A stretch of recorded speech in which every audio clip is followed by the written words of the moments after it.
You wake up every morning with this gnawing feeling in your chest. You have achieved things that others only dream of. Your bank account looks respectable. Your calendar is full. People nod when you speak. Yet there is this hollow echo inside you that no amount of success seems to fill. You tell yourself you should be grateful, but late at night, when the world goes quiet, you wonder if this is all there is. I have spent decades studying the minds of the most successful people on earth, and I can tell you something that will shake you to your core. The ones who found true fulfillment, the ones whose success felt like breathing instead of drowning, all discovered the same secret. They stopped trying to be God and started following Him instead. What if I told you that every relationship struggle, every financial stress, every moment of confusion you face is not because you lack talent or drive, but because you have been building your empire on sand? What if the very foundation you think makes you strong is actually what keeps you weak? Today, you are going to discover how putting God first does not make you passive or small. It makes you unstoppable. This is not about becoming religious. This is about becoming aligned. When you place the Creator at the center of your life, everything else falls into perfect order. Your decisions become crystal clear. Your relationships deepen. Your prosperity flows naturally because you are finally working with the universe instead of against it. You are about to transform from someone who chases success to someone who attracts it effortlessly, from someone who tries to control everything to someone who trusts the process, from someone who feels empty despite their achievements to someone who overflows with purpose and peace. This is not motivation. This is revelation. And if you are ready to stop struggling and start thriving, if you are ready to discover what happens when you align your life with divine purpose, then you need to stay with me until the very end. Subscribe now, because what I am about to share will change not just how you think about success, but who you become in the pursuit of it. Number 1, spiritual foundation. You have built your life like most people build their houses. You started with what seemed practical, what seemed smart, what seemed safe. You laid your foundation on your own intelligence, your own strength, your own ability to figure things out. And for a while it worked. The walls went up, the roof looked solid. People admired your construction. But then the storms came, the unexpected diagnosis, the betrayal that cut to the bone, the financial loss that shook everything you thought you knew about security. And you watched, helpless, as the very foundation you trusted began to crack and shift beneath your feet. Here is what I have learned after studying thousands of successful individuals, after witnessing both triumph and tragedy in the human experience. A life built without God as its foundation is like a skyscraper built on sand. It may rise high and cast an impressive shadow, but when the inevitable winds of adversity blow, it will not stand. Your thoughts have power. I have taught this principle my entire life, and it remains absolutely true. But thought without divine anchor becomes dangerous. It becomes pride disguised as wisdom. It becomes self-reliance masquerading as strength. Undirected thought is like a river without banks, powerful but ultimately destructive, carving chaotic paths that lead nowhere meaningful. Picture a master architect designing a cathedral. He does not begin with the decorative elements or even the walls. He begins with the foundation, going deep into the earth, creating something unseen but unshakable. Every beam, every stone, every detail above depends entirely on that hidden foundation below. This is what placing God at the center of your life accomplishes. It reorganizes everything. I once knew a man who built a business empire through sheer force of will. He worked 18-hour days, sacrificed relationships, ignored his health, all in service of his vision. His company grew. His bank account swelled. His name appeared in newspapers. But in quiet moments, he told me he felt like he was drowning in his own success. Everything he touched turned to gold, but his soul felt bankrupt. It was only when he surrendered his empire to divine guidance that he discovered what true prosperity looked like. The moment you place God at the center, everything shifts. Not because your circumstances magically change, but because your perspective transforms completely. Your priorities stop being dictated by fear and start being guided by faith. Your decisions stop being driven by what others think and start being directed by divine wisdom. Your relationships stop being transactions and start being expressions of love. This is not about becoming weak or passive. This is about tapping into a power source that makes human strength look like a flickering candle compared to the sun. When you build your life on the foundation of divine connection, you are no longer limited by your own resources, your own wisdom, your own ability to control outcomes. Begin today by examining the foundation of your current life. What are you really building on? Your career achievements? Your financial security? Your reputation? Your relationships? These things are not evil, but they make terrible foundations because they can all be shaken, all be lost, all be taken away. God cannot be shaken. Divine love cannot be lost. Spiritual truth cannot be taken away. Every morning, before you check your phone, before you dive into your responsibilities, before you engage with the world's demands, acknowledge the source of your strength, not as a ritual, but as a recognition of reality. You did not create yourself. You do not sustain yourself. You are not the author of your own story, and attempting to be will only lead to exhaustion and emptiness. When God becomes your foundation, your thoughts align with divine truth. Your actions flow from spiritual conviction. Your relationships reflect divine love. Your work becomes worship. Your challenges become opportunities for growth. Your successes become expressions of gratitude rather than monuments to ego. The choice before you is not whether to have a foundation. You will build your life on something. The question is whether you will build on sand that shifts with every storm, or on the rock that has remained steady since the beginning of time. Build on God, and watch as everything you construct above that foundation becomes unshakable, purposeful, and eternally significant. Number 2, the value of active faith. You have been taught a lie about faith, and this lie has kept you weak when you should be powerful, passive when you should be purposeful, waiting when you should be walking in divine confidence. The world has convinced you that faith means sitting quietly, hoping for the best, accepting whatever comes as God's will. This is not faith. This is spiritual laziness disguised as surrender. True faith is the most active force in the universe.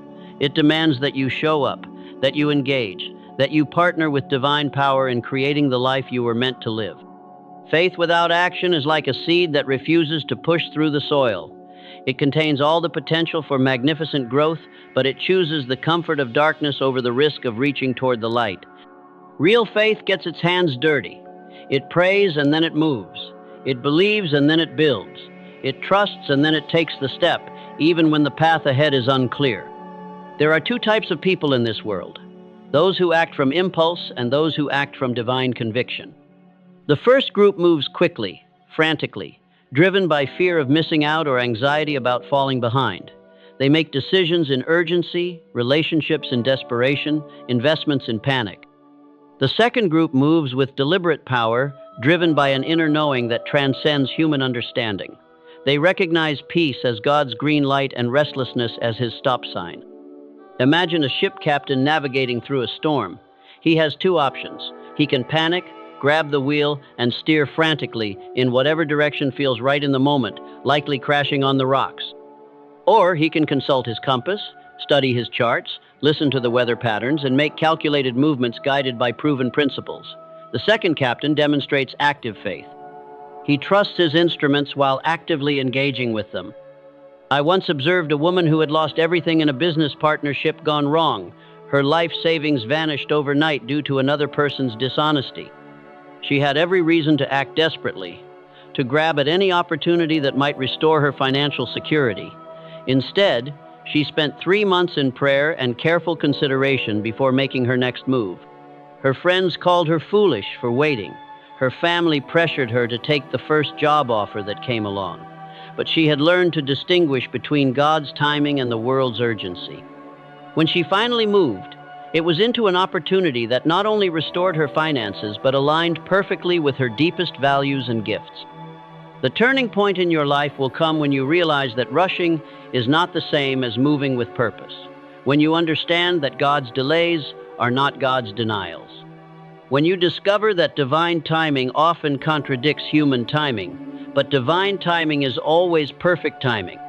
Active faith requires daily practices that keep you connected to divine wisdom. Morning prayer is not a suggestion. It is preparation for battle. Silence is not emptiness.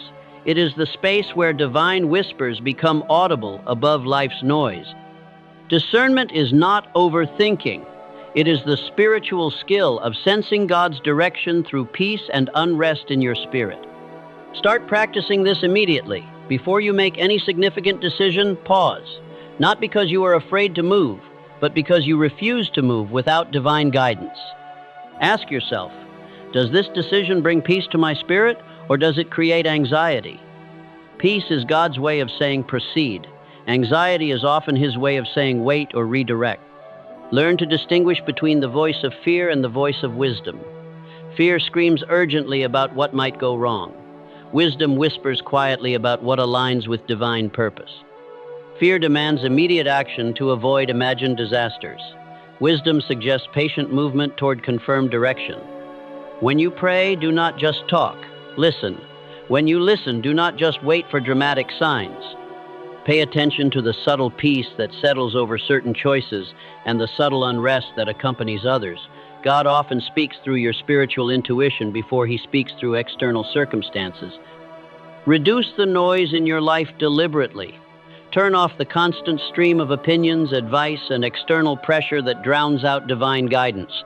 Create space for silence not because you have nothing to do, but because you have something infinitely more important to do than staying busy. You have a conversation to maintain with the source of all wisdom. Active faith will transform you from someone who reacts to life into someone who responds to divine direction. You will make fewer mistakes because you will move with divine backing rather than human guessing. Your confidence will be unshakable because it will be rooted in something unshakable. Faith is not a feeling you wait for. Faith is a decision you make, followed by actions you take, guided by peace you cultivate through daily spiritual practice. Move with God and watch as your life becomes a masterpiece of divine collaboration rather than a chaos of human desperation. Number 3, relationships and alliances. You are walking through life carrying invisible weights and you do not even realize it. These weights are not your responsibilities or your challenges. They are the people you have allowed into your inner circle who drain your spiritual energy, question your divine calling, and pull you away from God's best for your life. You have been taught to be loyal, to be kind, to give everyone the benefit of the doubt. These are beautiful qualities, but they become spiritual suicide when applied without discernment. Not every person who enters your life is meant to stay. Not every relationship is a blessing. Some connections are tests, designed to reveal whether you will choose temporary comfort over eternal alignment. The people closest to you are not neutral forces in your spiritual journey. They are either lifting you toward God or pulling you away from Him. They are either speaking life into your divine purpose or planting seeds of doubt about your calling. They are either celebrating your spiritual growth or subtly undermining your faith with their cynicism and fear. Consider the law of spiritual gravity. Just as physical objects pull on each other with invisible force, people exert spiritual influence on those around them. Spend time with someone who complains constantly, and you will find yourself becoming more negative. Surround yourself with people who gossip, and you will discover your own tongue becoming sharper and less loving. Align with those who live in fear, and your own faith will begin to shrink. But the opposite is equally true. Connect with people who pray regularly, and your own prayer life will deepen. Spend time with those who see God's hand in everything, and your spiritual vision will expand. Build relationships with individuals who encourage your highest calling, and you will find strength to pursue dreams you thought were impossible. There was a man I knew who felt called to start a ministry that would serve the poor in his community. He was passionate, capable, and clearly gifted for this work. But every time he mentioned his vision, his closest friends would list the reasons it would fail. They spoke of the financial risks, the time commitment, the possibility of disappointment. They called this realism. God called it poison. For 2 years, this man listened to their well-meaning discouragement until he convinced himself that his calling was just a foolish fantasy. He never started the ministry, and thousands of people who could have been helped continued to suffer. The revelation that changes everything is this understanding. God often speaks to you through the people He places in your path, but He also warns you through the discomfort you feel around certain individuals. That uneasy feeling when someone speaks against your dreams is not insecurity. It is spiritual discernment alerting you to danger. Learn to recognize the spiritual atmosphere that different people create around you. Some people make you feel more connected to God just by being in their presence. Others make you feel spiritually drained, confused, or distant from divine purpose. This is not coincidence. This is spiritual reality, and ignoring it will cost you dearly. Start evaluating your relationships through a divine filter. Ask yourself these questions about the people closest to you. Do they encourage your relationship with God, or do they mock spiritual matters? Do they celebrate your victories, or do they find subtle ways to diminish your success? Do they speak faith into your future, or do they remind you of your past failures? Do they challenge you to become better, or do they enable your weaknesses? This does not mean you should be cruel or judgmental toward people who fail these tests. It means you should be wise about how much influence you allow them to have over your thoughts, decisions, and spiritual direction. You can love someone from a distance. You can pray for someone without making them your closest advisor. God will often use relationships as His primary method of moving you toward your destiny. The right connections will open doors that your own efforts never could. They will provide wisdom that prevents costly mistakes. They will offer encouragement that sustains you through difficult seasons. But wrong connections will sabotage every good thing God is trying to build in your life. Spiritual discernment in relationships requires that you pay attention to what happens to your spirit when you are around different people. Do you leave their presence feeling inspired and connected to God? Or do you feel confused, discouraged, or spiritually depleted? Your spirit is a more reliable guide than your emotions or your logic when it comes to evaluating relationships. Some relationships are seasonal, meant to serve a specific purpose for a limited time. Others are meant to last a lifetime. Wisdom lies in knowing the difference and having the courage to honor divine timing in both building and releasing connections. Pray for the people God wants to bring into your life and for the wisdom to recognize them when they appear. Pray also for the strength to distance yourself from relationships that hinder your spiritual progress, even when that distance is painful or misunderstood by others. Surround yourself with people who make you want to pray more, love deeper, and reach higher toward your divine calling. Your spiritual destiny is too important to be sabotaged by wrong relationships and too powerful to be achieved in isolation from the right ones. Number 4, purpose and inner transformation. You have achieved things that once seemed impossible, acquired possessions that once seemed unreachable, and gained recognition that once seemed unattainable. Yet in quiet moments, when the applause fades and the distractions disappear, you feel an emptiness that all your accomplishments cannot fill. This hollow ache is not failure. It is your soul crying out for something your achievements cannot provide. Most people spend their entire lives climbing ladders only to discover they have been leaning against the wrong walls. They pursue success with relentless determination, believing that the next promotion, the next purchase, the next relationship will finally bring the satisfaction they crave. But external achievement without spiritual alignment is like painting a beautiful picture on a canvas that is slowly disintegrating. No matter how impressive the artwork, it cannot last because the foundation is flawed. True transformation does not happen when you change what you do. It happens when you change who you are. And you cannot change who you are through willpower alone, through positive thinking alone, through any human effort alone. Real transformation requires divine intervention, spiritual rebirth, a fundamental shift in the source of your identity from external accomplishments to internal connection with God. Think of a tree that appears healthy on the surface but is rotting from within. Its leaves may look green, its branches may seem strong, its shadow may provide shade.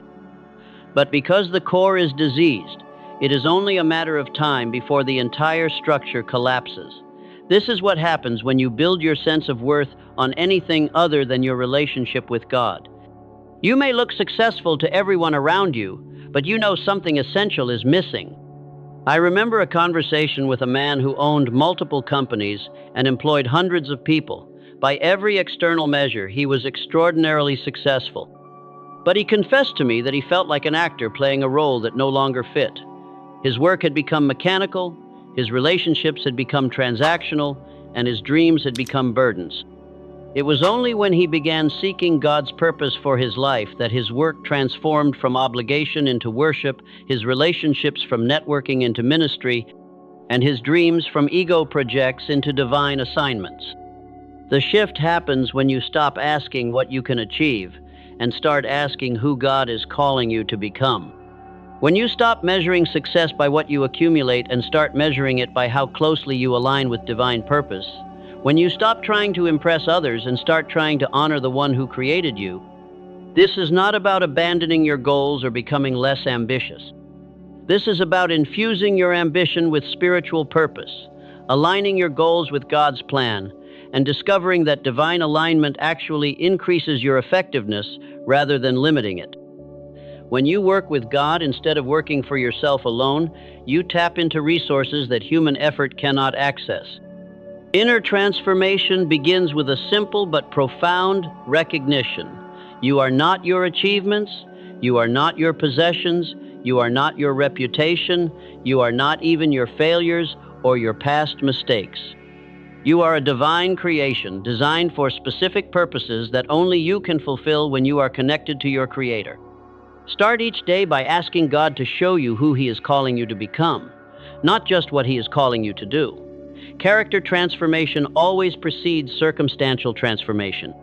When you become the person God designed you to be, you naturally begin attracting the opportunities, relationships, and resources that align with His plan for your life. Purpose is not something you find through personality tests or career counseling, though these tools can be helpful. Purpose is something you discover through prayer, through spiritual seeking, through alignment with divine will. Your true purpose is always connected to serving others, to solving problems that matter to God, to contributing to something larger than your own comfort or success. The most successful people I have studied all share one common trait. They stopped working primarily for personal gain and started working for divine glory. This shift in motivation unleashed a power in their lives that human ambition alone could never generate. Their work became worship, their challenges became opportunities for spiritual growth, and their success became a platform for blessing others. When God is at the center of your purpose, failure becomes education rather than devastation. Setbacks become setups for comebacks. Disappointments become divine redirections toward better opportunities that you could not have imagined on your own. Transformation from the inside out means that every external change you pursue is rooted in spiritual growth, rather than driven by spiritual emptiness. You work not because you have to prove your worth, but because you know your worth and want to express it through divine service. Ask yourself this question every day until it transforms how you see everything. What would my life look like if I measured success by how closely I align with God's purpose rather than by how much I accumulate or achieve? True success is not about becoming famous, it is about becoming faithful. Not about becoming wealthy, it is about becoming wise. Not about becoming powerful, it is about becoming purposeful. When who you are aligns with who God created you to be, what you do naturally flows from that divine identity, and everything you touch is transformed by the presence of God working through you. Number 5, mental noise and the search for clarity. Your mind has become a battlefield, and you are losing the war. Not because you lack intelligence, not because you lack capability, not because you lack good intentions. You are losing because you have allowed your mental space to become occupied by enemy forces disguised as urgent concerns, important information, and necessary worries. Every morning you wake up, and before your feet touch the floor, your mind is already racing. The news feeds you anxiety about events you cannot control. Social media feeds you comparison with lives that are curated illusions. Your phone feeds you a constant stream of demands disguised as opportunities. By the time you try to think clearly about your own life, your own decisions, your own divine calling, the noise is so loud that you cannot hear yourself think, much less hear God speak. This mental chaos is not the price of modern life. It is the evidence of a spiritual life that has lost its anchor. When God is not at the center of your thinking, every thought becomes equally important, equally urgent, equally worthy of your attention. Your mind becomes like a radio, picking up 50 stations at once, creating nothing but static where there should be clear reception. Confusion is not a sign of weakness. It is a sign that you have been trying to process more input than any human mind was designed to handle. Anxiety is not a character flaw. It is the natural result of trying to control outcomes that only God can control. Mental exhaustion is not laziness. It is what happens when your thoughts run in circles instead of moving in divine direction. Picture a lake on a windy day. The surface is choppy, constantly moving, reflecting nothing clearly. Now picture the same lake on a perfectly calm morning. The surface becomes like glass, reflecting the sky so perfectly that you cannot tell where the water ends and the heavens begin. Your mind has the same potential for clarity, but only when the winds of worldly noise are stilled by divine peace. There was a successful businesswoman who came to me feeling completely overwhelmed by her life. She managed a large team, raised 3 children, and maintained what looked like a perfect marriage. But inside her mind, she described a constant tornado of thoughts, worries, plans, and fears. She could not sleep well, could not focus deeply, and could not enjoy any moment because she was always thinking about the next challenge. Her breakthrough came when she began each day with 1 hour of complete silence. No phone, no music, no conversation, just her, God, and the gradual quieting of her mental storm. Within weeks, she reported that decisions that had seemed impossible became obvious, relationships that had felt strained became peaceful, and work that had felt overwhelming became manageable. The transformation begins when you realize that not every thought that enters your mind deserves your attention. Just as you would not allow every person who knocks on your door to come into your house, you should not allow every worry, every doubt, every fear that knocks on your consciousness to take up residence in your mental space. God-centered thinking acts like a filter, separating divine thoughts from human noise. When you start your day by connecting with God, asking for His wisdom, surrendering your plans to His direction, something remarkable happens. The urgent becomes less urgent. The important becomes more apparent. The impossible becomes possible through divine intervention. Clarity comes not from thinking harder, but from thinking with divine alignment. When your thoughts are rooted in spiritual truth rather than worldly anxiety, decisions that once seemed complex become simple. Problems that once felt insurmountable become opportunities for God to demonstrate His power through your life. Begin practicing selective attention. Just as you can focus on one conversation in a crowded room while tuning out all the other noise, you can train your mind to focus on God's voice while tuning out the world's distractions. This is not escapism. This is spiritual discipline that leads to practical wisdom. Create sacred space in your daily routine where worldly noise is not permitted. Turn off the notifications. Put away the devices. Silence the external voices so that you can hear the internal one. God's guidance rarely comes through loudspeakers. It usually comes through whispers that can only be heard when everything else is quiet. When confusion arises, resist the urge to seek more information. Instead, seek divine illumination. Ask God to show you what is truly important, what requires action, and what needs to be released. Most of what worries you will never happen. Most of what you think you need to control is already in God's hands. Most of what seems urgent today will be irrelevant tomorrow. Develop the habit of taking every major decision to God before taking it to Google, before asking friends for advice, before analyzing it to death. Divine wisdom often contradicts human logic, but divine wisdom always leads to peace, while human reasoning often leads to more confusion. Peace is not the absence of challenges. Peace is the presence of God in the midst of challenges. Clarity is not the absence of options. Clarity is the ability to discern which option aligns with divine purpose. Confidence is not the absence of uncertainty. Confidence is faith in God's ability to guide you through uncertainty. Your mind was designed to be God's dwelling place, not the world's dumping ground. Reclaim your mental space by filling it with divine truth, divine peace, and divine purpose. When your thoughts align with God's thoughts, clarity becomes your natural state. Peace becomes your constant companion, and wisdom becomes your automatic response to every situation you encounter. Number 6, silence as a spiritual tool. You are terrified of silence, and this terror is destroying your spiritual life. You fill every quiet moment with noise, every empty space with distraction, every pause with activity, because somewhere deep inside you fear what you might discover if you actually stopped long enough to listen. But what you think is emptiness is actually fullness. What you think is absence is actually presence. What you think is nothing is actually everything. The world has trained you to believe that silence is wasted time, that stillness is laziness, that quiet moments are opportunities being missed. You have been conditioned to equate noise with importance, busyness with productivity, constant input with growth. This is spiritual suicide. In your desperate attempt to stay busy, you have become spiritually bankrupt. Silence is not the absence of something valuable.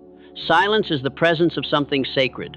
It is the space where God dwells, where divine wisdom is born, where spiritual transformation happens. When you avoid silence, you avoid the very environment where miracles occur. Most people treat silence like medicine they know they need but hate to take. They endure a few minutes of quiet and then rush back to their familiar noise, convinced they have done their spiritual duty. But silence is not something to be endured. It is something to be entered, explored, embraced as the most productive activity of your day. Think of silence as a divine laboratory where God performs spiritual surgery on your soul. In the noise of daily life, you can ignore the areas that need healing, the thoughts that need correction, the fears that need to be faced. But in silence, these hidden issues rise to the surface where they can be addressed by divine love. Many people abandon their quiet time the moment this spiritual surgery begins because they mistake the discomfort of healing for the pain of harm. I knew a man who spent 30 years building a business empire while running from his own thoughts. He worked 16-hour days, not because his business required it, but because silence felt like death to him. When medical issues forced him to slow down, he found himself face to face with decades of unresolved pain, unforgiven bitterness, and unacknowledged emptiness. The first months of stillness were torture because all the emotions he had been avoiding through constant activity came flooding back. But he persisted in creating space for silence, and gradually something remarkable happened. The pain that rose in the quiet was met by a peace that surpassed understanding. The bitterness that surfaced was dissolved by divine forgiveness. The emptiness that felt overwhelming was filled with a presence that needed no external validation. God is training you to listen, but listening is a skill that requires practice in an environment where His voice can be heard above all other sounds. If you only pray when there is noise around you, you will only hear the loud, obvious messages and miss the subtle, profound ones. Divine guidance often comes through whispers, impressions, gentle urgings that can only be perceived in spiritual stillness. Silence is not passive waiting for something to happen. Silence is active participation in spiritual communion. When you enter true silence, you are not doing nothing. You are doing the most important work possible. You are positioning yourself to receive divine download, spiritual insight, creative inspiration that no amount of human effort can produce. Many people give up on silence too quickly because they expect immediate results or dramatic experiences. They sit quietly for 10 minutes, hear nothing extraordinary, and conclude that God is not speaking to them. But divine communication is usually subtle, requiring spiritual sensitivity that develops over time through consistent practice. Start with small doses of silence and gradually increase your capacity. Begin with 5 minutes of complete quiet each morning, no agenda except to be present with God. Do not try to solve problems or make decisions during this time. Simply exist in divine presence and allow whatever needs to surface to come up naturally. When thoughts intrude during your silent time, and they will, do not fight them or judge yourself for having them. Acknowledge them gently and return your attention to God. Silence is not about having no thoughts. Silence is about not being controlled by your thoughts. Create a physical space that supports spiritual silence. Remove distractions, turn off devices, find a place where you can sit comfortably without being interrupted. Your environment affects your ability to enter deep spiritual stillness. Learn to distinguish between empty silence and pregnant silence. Empty silence feels boring, restless, pointless. Pregnant silence feels full of potential, rich with possibility, alive with divine presence. As you practice, you will recognize the difference and learn to cultivate the type of silence where God speaks. During seasons when life feels chaotic or unclear, increase your time in silence rather than decreasing it. The temptation is to stay busy, to keep moving, to keep trying to figure things out through activity. But clarity comes through stillness, not through more noise. Silence prepares your soul for divine direction by creating space for God's voice to be heard above the competing voices of fear, ambition, obligation, and worldly wisdom. In the quiet, you remember who you really are, what really matters, and where you are really supposed to be going. Do not fear the silence. Embrace it as your most powerful spiritual tool. In the stillness, God shapes your character, clarifies your calling, and fills your soul with peace that surpasses human understanding. Number 7, making decisions with God at the center. You make hundreds of decisions every day, and most of them are destroying your life slowly, systematically, invisibly. Not because you lack good intentions, not because you are careless or foolish, but because you are making these choices from a place of human wisdom instead of divine guidance. You are navigating by broken compasses and then wondering why you keep ending up lost. Every decision you make is either drawing you closer to God's plan for your life or pulling you further away from it. There are no neutral choices. Every yes to one thing is a no to something else. Every investment of time, energy, or resources either aligns with divine purpose or conflicts with it. Yet most people make decisions based on convenience, emotion, social pressure, or financial calculation, never asking the most important question of all. The question that changes everything is this: does this decision bring me closer to God or does it distance me from Him? This single filter, applied consistently, will revolutionize every area of your life. It will save you from relationships that would damage your spirit, opportunities that would compromise your character, and choices that would lead you away from your divine calling. But asking the right question is only the beginning. The real challenge is developing the spiritual sensitivity to recognize God's answer. Divine guidance rarely comes through burning bushes or audible voices. It usually comes through peace or unrest in your spirit, through circumstances that open or close naturally, through wisdom that appears when you seek it in prayer. Consider the difference between two types of decision makers. The first relies on pros and cons lists, expert advice, statistical analysis, and personal intuition. They gather information, weigh options, and choose what seems most logical or beneficial. The second does all of this but adds one crucial step. They take their decision to God in prayer, asking for divine guidance and waiting for spiritual confirmation before moving forward. Both may arrive at the same choice, but the process and the outcome are fundamentally different. The first operates within the limits of human understanding. The second taps into infinite wisdom. The first assumes personal responsibility for results. The second enters into divine partnership that provides supernatural backing for the choice made. I once counseled a young woman who received 2 job offers on the same day. One paid significantly more money and offered faster career advancement. The other aligned perfectly with her values and provided opportunities to serve others. By every practical measure, the first choice was obviously superior. But when she prayed about the decision, she felt deep unrest about the higher-paying position and unexplainable peace about the service-oriented role. She chose to follow the peace rather than the paycheck. Within 2 years, the company offering the higher salary went through massive layoffs while her organization expanded internationally, eventually promoting her to a position that paid more than the original higher offer while fulfilling her deepest sense of purpose. The method for God-centered decision-making is simple, but requires discipline. First, pray about the choice before researching it. Ask God to close doors that should not be opened, and to make His will clear through whatever means He chooses. Second, gather information and seek wise counsel, but do not let human opinion override divine direction.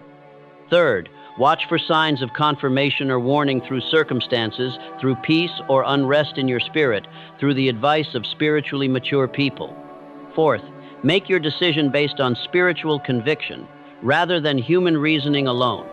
This does not mean you should make impractical or irresponsible choices. It means you should factor divine guidance into your practical considerations. God's will rarely contradicts wisdom, but it often transcends logic. What looks impossible to human understanding may be exactly what God wants to accomplish through your obedience. Learn to recognize the difference between divine peace and human resignation. Divine peace feels alive, hopeful, energizing. It comes with a sense that you are moving in harmony with cosmic purpose. Human resignation feels heavy, defeated, like settling for less than you really want. Divine peace often accompanies choices that require faith. Human resignation usually accompanies choices made from fear. Develop the habit of asking this question about every significant decision. Does this move bring me closer to becoming the person God created me to be? Sometimes the answer requires saying no to good opportunities because they would distract from God's best opportunities. Sometimes it requires saying yes to difficult challenges because they will develop character qualities that your divine assignment will require. When you consistently make decisions with God at the center, several things begin to happen. You make fewer mistakes because you have divine wisdom guiding your choices. You experience more peace because you know your decisions are backed by infinite power. You discover opportunities that human networking alone could never provide. You develop a track record of choices that compound in positive ways over time. The most successful people I have studied share this common practice. Before making any major decision, they pray, they wait for divine confirmation, and they move only when they sense God's blessing on their choice. This does not slow them down. It accelerates their progress by keeping them on the right path. Stop making decisions in isolation from the one who sees the end from the beginning. Start every choice with prayer, process every option through spiritual filters, and move only when you sense divine backing. When God guides your decisions, every choice becomes an act of worship, every opportunity becomes a divine appointment, and every outcome becomes an expression of His perfect will working through your willing cooperation. Number 8, spiritual discernment and intuition. You have a spiritual radar system more sophisticated than any technology ever created, but you have been taught to ignore it, dismiss it, and override it with logic that often leads you directly into traps disguised as opportunities. Your intuition is not some mystical nonsense or emotional weakness. It is God's primary communication system with your spirit, and learning to trust it will save you from disasters that rational analysis alone cannot detect. Every day, you receive spiritual signals about people, situations, and choices that your mind cannot fully explain, but your spirit recognizes clearly. That uneasy feeling about the business partner who looks perfect on paper, that unexplainable peace about the opportunity that seems too good to be true, that internal warning about the relationship that everyone else thinks is ideal for you. These are not random emotions. They are divine intelligence flowing through your spiritual sensitivity. Most people have learned to explain away their spiritual intuition with phrases like, "I'm being paranoid," or "I'm overthinking this," or "that doesn't make logical sense." They have been conditioned to trust external evidence over internal knowing, to value other people's opinions over their own spiritual insight, to follow social expectations rather than divine direction. This conditioning costs them relationships, opportunities, resources, and years of their lives. Spiritual discernment operates on a frequency that bypasses your logical mind and speaks directly to your spirit. It often provides information that your five senses cannot gather and your intellect cannot process. It warns you about hidden dangers, reveals true motives behind false appearances, and guides you toward divine appointments that look ordinary but carry extraordinary significance. Think of your spirit as a radio receiver designed to pick up broadcasts from heaven. When this receiver is properly tuned through prayer, spiritual practice, and close relationship with God, it can detect signals that worldly wisdom completely misses. But when the receiver is clogged with spiritual static from unconfessed sin, unresolved bitterness, or constant noise from worldly input, it cannot function properly. I remember working with a businessman who had built his success on logical analysis and careful research. He prided himself on making decisions based on facts rather than feelings. But he came to me after a series of partnerships had failed in ways that devastated both his finances and his reputation. As we examined each situation, he admitted that in every case he had felt spiritual unrest about the partnership from the beginning. He had ignored these feelings because they did not align with his rational analysis. The people looked credible, the opportunities seemed promising, the contracts appeared sound, but his spirit had detected character flaws and hidden agendas that only became obvious after the damage was done. The development of reliable spiritual discernment requires that you learn to distinguish between the voice of fear and the voice of divine warning. Fear creates anxiety that spirals into worst-case scenarios and paralysis. Divine warning creates alertness that leads to wisdom and appropriate action. Fear tells you to avoid all risk. Divine discernment helps you distinguish between God-ordained risks and foolish dangers. Similarly, you must learn to differentiate between human optimism and divine peace. Human optimism is based on positive thinking and hopeful assumptions. It can lead you into situations that look good but lack spiritual substance. Divine peace is based on spiritual alignment with God's will. It may accompany choices that look challenging but carry divine backing. Begin developing your spiritual discernment by paying attention to the physical sensations that accompany different people and situations. Notice what happens to your energy level, your emotional state, and your spiritual condition when you are around certain individuals or considering specific choices. Some people and opportunities drain your spiritual vitality. Others increase it. This is not coincidence. It is spiritual reality. Create regular quiet time for spiritual sensitivity training. Spend time in prayer asking God to sharpen your ability to sense His guidance through intuitive knowing. Practice in small decisions before relying on intuition for major choices. Ask God to confirm your spiritual impressions through external circumstances or wise counsel when the stakes are high. When you sense spiritual unrest about a situation that looks good on the surface, do not dismiss the feeling, but do not panic either. Investigate further, ask more questions, seek additional counsel. Wait for clarity. God often uses spiritual discomfort to slow you down so He can reveal information that will protect you from harm. Conversely, when you feel divine peace about a choice that others question or that seems challenging, do not automatically assume you are wrong. Seek confirmation through prayer and wise counsel, but remember that God's ways are often different from human ways. Divine guidance may lead you into situations that stretch your faith but align with your calling. Learn to recognize the spiritual atmosphere around different opportunities. Some options may offer impressive benefits, but create spiritual heaviness when you consider them seriously. Others may seem modest or demanding, but generate spiritual excitement and energy when you contemplate pursuing them. These spiritual sensations are more reliable indicators of God's will than external appearances. Practice asking yourself, does this person, opportunity, or choice increase my desire to pray, to read scripture, to serve others, to grow spiritually? Or does it create distance from these spiritual activities? Divine appointments typically enhance your spiritual life. Deceptive opportunities often diminish it. Spiritual discernment is not a substitute for wisdom, research, or careful consideration. It is an additional source of divine information that should be integrated with practical analysis. When your spirit and your mind agree about a choice, you can move forward with confidence. When they conflict, seek additional prayer and counsel until clarity emerges. Trust the spiritual radar system God has installed in your spirit. It will guide you away from disasters disguised as opportunities and toward blessings disguised as challenges. Your intuition, properly developed and spiritually aligned, is one of your most valuable assets for navigating life according to divine will. Number 9, prosperity with purpose.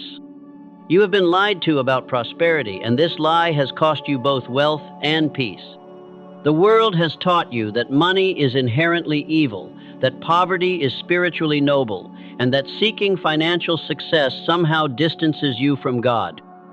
These teachings have kept millions of good people, poor, powerless, and unable to fulfill their divine calling because they lack the resources to make the impact God designed them to make. But the opposite extreme is equally destructive. The belief that wealth automatically equals divine blessing, that financial success proves spiritual favor, and that accumulating money by any means demonstrates God's approval. This thinking has created a generation of spiritually empty millionaires who possess everything except the peace that should come with true prosperity. Real prosperity is not about the amount of money you have. It is about the alignment between your financial resources and your divine purpose. It is not measured by your bank account balance, but by the harmony between your wealth and your spiritual calling. True prosperity includes material resources, but it also includes peace of mind, meaningful relationships, physical health, and the deep satisfaction that comes from using your gifts to serve something larger than yourself. There are wealthy people who are spiritually bankrupt and poor people who are rich in everything that matters. There are also wealthy people who use their resources as tools for divine service, and poor people who remain poor because they reject the financial success that would enable them to fulfill their calling. The issue is not how much you have, but how you acquired it, why you want it, and what you do with it. Consider two businessmen who each built million-dollar companies. The first sacrificed his family relationships, compromised his values, and destroyed his health in pursuit of wealth. He achieved financial success but lost his soul in the process. His money brought him isolation, anxiety, and the constant fear of losing what he had gained through morally questionable methods. The second built his wealth through serving others, solving real problems, and maintaining integrity in every transaction. His financial success enhanced his ability to bless his family, support worthy causes, and create opportunities for others. His money brought him freedom, joy, and the deep satisfaction of resources aligned with divine purpose. The difference between these two men was not the amount of money they possessed, but the spiritual foundation from which they pursued prosperity. One sought wealth for selfish gratification and ego satisfaction. The other sought resources for divine service and meaningful impact. One found that money multiplied his problems. The other discovered that money multiplied his ability to make a positive difference. God wants you to prosper, but He wants your prosperity to have purpose. He desires for you to have resources, but He desires for your resources to be rooted in spiritual principles and directed toward divine goals. Poverty cannot fulfill divine calling that requires financial backing. How can you start the ministry, launch the business, support the family, or impact the community that God has placed on your heart if you lack the money to fund these spiritual assignments? The path to prosperity with purpose begins with examining your motives for seeking financial success. Are you pursuing wealth to prove your worth, to gain social status, to achieve security apart from God, or to fund a lifestyle of selfish indulgence? These motivations will either prevent prosperity altogether or create the kind of wealth that brings misery instead of blessing. Or are you seeking financial resources to better serve God, to provide for those you love, to fund divine assignments, and to create positive impact in the world? These motivations align with divine principles and attract the kind of prosperity that enhances rather than corrupts your spiritual life. Develop a clear vision for how God wants to use financial resources through your life. What problems is He calling you to solve? What people is He asking you to serve? What impact is He designed you to make? Your prosperity should be the fuel for these divine assignments, not an end in itself. Practice financial stewardship that reflects spiritual values. Manage money with integrity. Spend resources wisely. Save consistently. Give generously. And invest in opportunities that align with your divine calling. Money is a tool, and like any tool, it reflects the character and intentions of the person using it. Seek prosperity through serving others rather than exploiting them. Build wealth by solving real problems, creating genuine value, and meeting authentic needs. This approach may take longer than get-rich-quick schemes, but it creates sustainable prosperity that brings peace rather than anxiety. Remember that financial success without spiritual foundation is a house built on sand. Economic conditions change, markets fluctuate, and fortunes can disappear overnight when they are not rooted in divine principles. But prosperity that flows from spiritual alignment has supernatural backing that transcends economic uncertainty. Give God first place in your financial life through consistent tithing and generous giving. This is not a formula for manipulating God into blessing you financially. This is a practical expression of the truth that everything you have comes from God and belongs to God. When you honor Him with your finances, you position yourself for His continued blessing and protection. Do not despise small beginnings or compare your financial progress to others who may have started with different advantages or opportunities. God's timing for your prosperity may be different from His timing for others. Focus on faithfulness with what you have been given, and trust God to increase your resources as your capacity for wise stewardship increases. True prosperity is having enough resources to fulfill every assignment God gives you while maintaining peace, integrity, and spiritual vitality throughout the process. When your wealth serves divine purpose, money becomes a blessing that enhances every area of your life, rather than a burden that corrupts your character and distances you from God. Number 10, a God-centered lifestyle.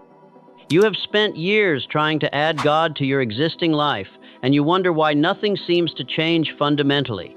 You pray before meals that you chose without considering divine guidance. You ask for blessing on plans you made without seeking divine direction. You request help with problems that resulted from choices you made without spiritual input. This is not a God-centered lifestyle. This is a self-centered lifestyle with spiritual decoration. A truly God-centered lifestyle means that every decision, every routine, every relationship, and every goal flows from your connection with God rather than being offered to God after the fact. It means that divine will shapes your daily choices rather than divine blessing being requested for choices you have already made according to human wisdom. Most people treat God like a consultant they call when they need advice about problems they created, or like insurance they hope will protect them from consequences of decisions they made without consulting Him. They compartmentalize their spiritual life into Sunday mornings, crisis moments, and bedtime prayers while living the other 90% of their lives according to worldly principles. But when God is truly at the center of your lifestyle, every ordinary moment becomes extraordinary because it is infused with divine presence. Your morning routine becomes preparation for spiritual warfare. Your work becomes worship. Your relationships become ministry. Your challenges become opportunities for divine power to be demonstrated through your life. This transformation begins with surrendering your schedule to divine direction. Instead of planning your day and asking God to bless it, ask God to plan your day and commit yourself to following His agenda. This does not mean becoming passive or irresponsible. It means becoming actively responsive to divine guidance in practical matters. Picture your life as a symphony orchestra where every instrument represents a different area of your existence. Your career, your relationships, your finances, your health, your recreation, your service to others. When each instrument plays its own melody without reference to the conductor, the result is noise, not music. But when every instrument follows the conductor's direction, the result is harmony that moves people to tears with its beauty. I once knew a family that decided to make God the center of their lifestyle in practical ways. They began each day with family prayer, asking God to guide their individual activities and attitudes. They made financial decisions through prayer and waiting for divine confirmation. They chose their entertainment, their friendships, and their commitments based on whether these choices drew them closer to God or distracted them from divine purpose. They turned their dinner table into a place of spiritual conversation and their home into a sanctuary where God's presence was welcomed and honored. Within 1 year, their relationships deepened, their finances improved, their children grew in spiritual maturity, and their sense of purpose became crystal clear. They had not changed what they did as much as they had changed the spiritual foundation from which they did everything. The shift happens when you stop trying to balance spiritual life with worldly life and start living one integrated life where everything is spiritual because everything is done in partnership with God. You stop dividing your time between sacred and secular activities and start treating all activities as sacred when they are done with divine consciousness. This means bringing God into your work conversations, not through preaching, but through integrity, excellence, and love for the people you serve. It means making parenting decisions based on divine wisdom rather than cultural trends. It means choosing entertainment that edifies your spirit rather than pollutes it. It means handling conflicts through biblical principles rather than worldly strategies. A God-centered lifestyle produces fruit that becomes more apparent over time. You make fewer major mistakes because major decisions go through divine filter first. Your relationships improve because you treat people as divine image bearers rather than objects for your use. Your peace increases because you know your life is backed by infinite power. Your purpose becomes clearer because you are moving in harmony with divine plan rather than fighting against it. Start implementing this lifestyle by establishing non-negotiable spiritual practices that anchor your day in divine connection. Morning prayer that seeks God's direction for the day ahead. Scripture reading that fills your mind with divine truth. Evening reflection that processes the day's events through spiritual perspective.